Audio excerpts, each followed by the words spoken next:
Thank you to the committees for allowing me to give this presentation. I work in the Department of Safeguards at the International Atomic Energy Agency in the on-site lab at the Wakasha reprocessing plant. And we're a part of the Safeguards Analytical Services. And I'm going to be talking about how we use both radiometry and mass spectrometry in our applications. So here's a brief outline of my talk. We'll talk about the role of Safeguards Analytical Services, or SCAS as we call it, at the agency. I'll show you examples of all of our radiometry and mass spectrometry systems in all of our laboratories. I'll discuss the benefits of this synergy of combining radiometry techniques and mass spectrometry techniques, and I'll provide a couple of examples, primarily with gamma spectroscopy and mass spectrometry. So the International Atomic Energy Agency is part of the UN system, and we're the world's central intergovernmental forum for scientific and technical cooperation in the nuclear field that works towards safe, secure, and peaceful uses of nuclear science and technology. And the agency is comprised of 6 departments: management, nuclear sciences and applications, safeguards, technical cooperation, nuclear energy, and nuclear safety and security.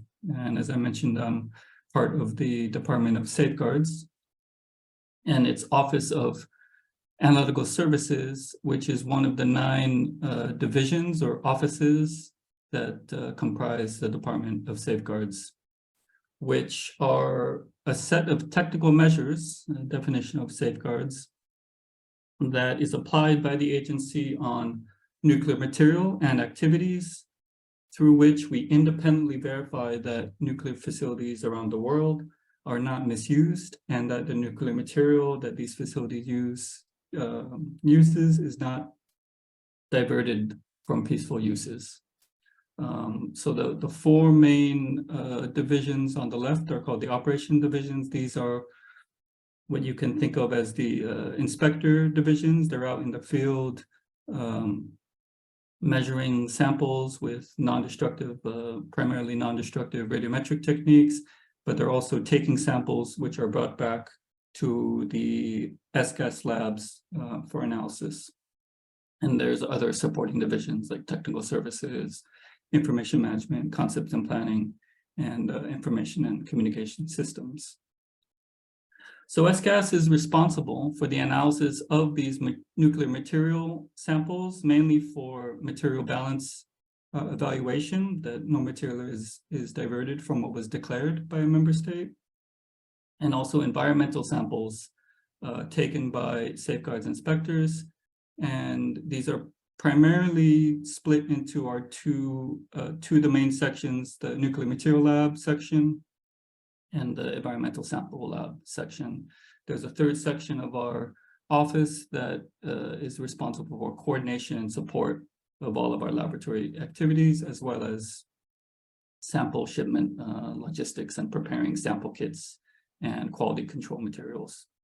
And the coordination and support section also is in charge of managing, we have a worldwide network of analytical laboratories of member states that are qualified and can perform the same analysis that the NML and the ESL performs in Cybersdorf and in Japan. So what does SCAS report to the evaluators and to our customers within the agency? The amount of or absence of nuclear material within a sample, the characteristics of nuclear material in that sample, bulk properties of samples such as density, or impurities or other elements within that sample, as well as activity of radionuclides in that sample. So what we report, just important, is how. So we're laboratory techniques that typically have more capabilities and lower uncertainties than radiometric techniques, non-destructive techniques that are applied in the field. But at the downside is that the laboratory results generally take longer because there's sample taking, processing, and sometimes measurements take a lot longer than radiometric techniques.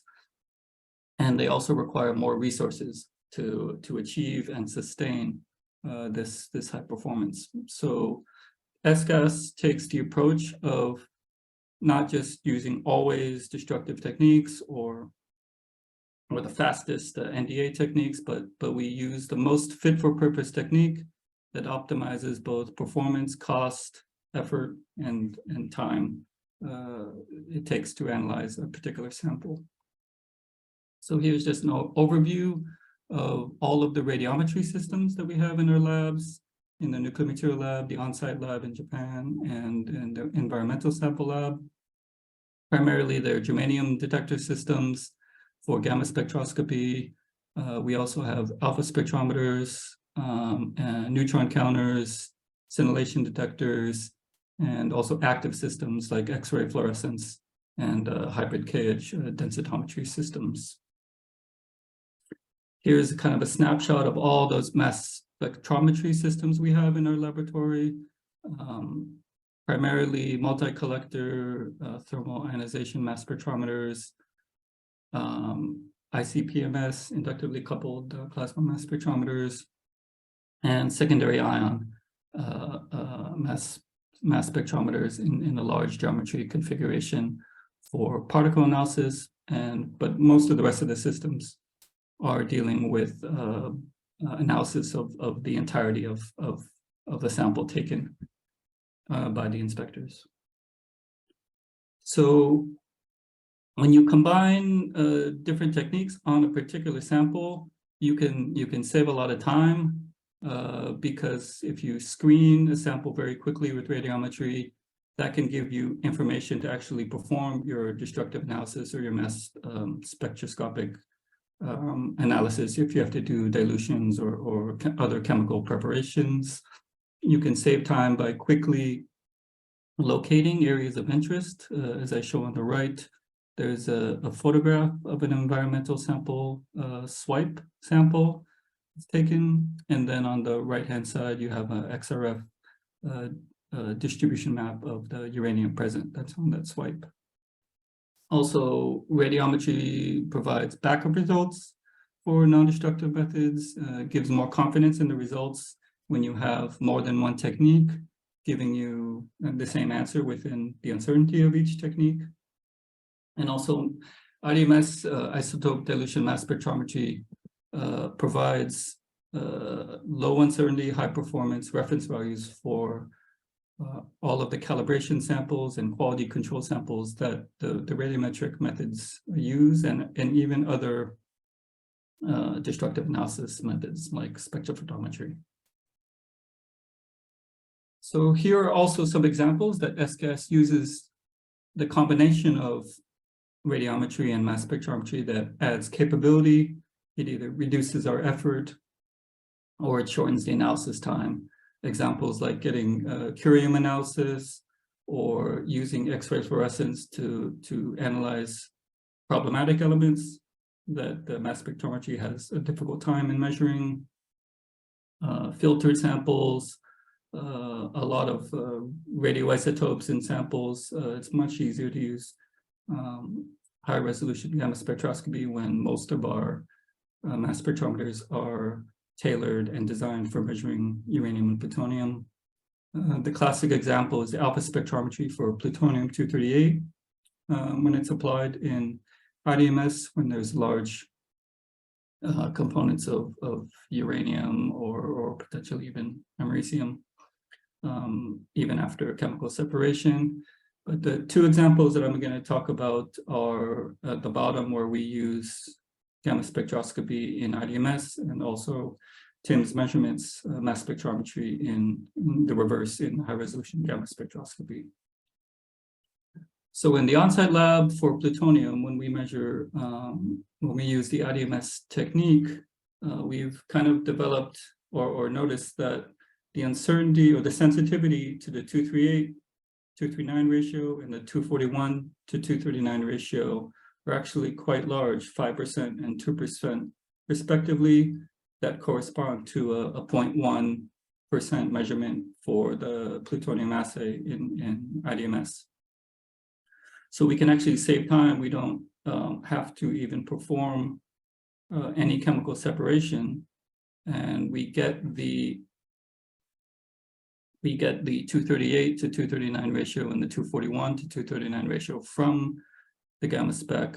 We combine it with the TIMS measurements of 240 to 239 and 242, 239 in the sample by itself, and then the spike sample, our key ratio is the 240 to 239.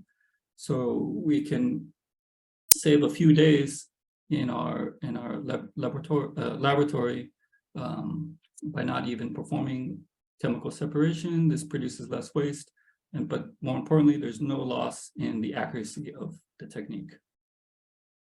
And the other example I wanted to highlight is that a fraction of the uranium samples that we receive in the nuclear material lab in Seversdorf are very difficult for routine IDMS by itself or routine HRGS by itself. Either the amount of uranium is too low, or there's a lot of organic material or particulates, or the sample is freshly chemically processed and it's not in secular equilibrium.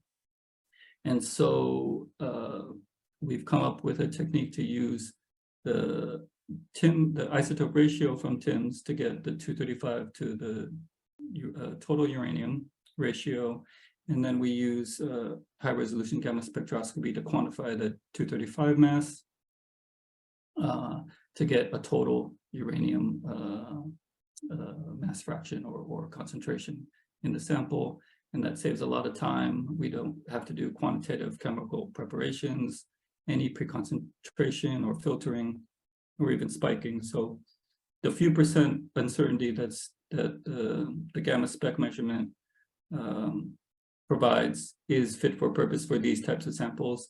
And so we combine the mass spectrometry and radiometry to get the best technique, the best combined technique that our customers want. So in summary, the IAEA Safeguards Labs, we're continually making developments to improve our reliability, efficiency, and quality of our results. And we leverage kind of the synergy between radiometry techniques and mass spectrometry techniques that significantly improve our capability, our performance, and our efficiency in a time when we're asked to do more with less. So thanks for your attention.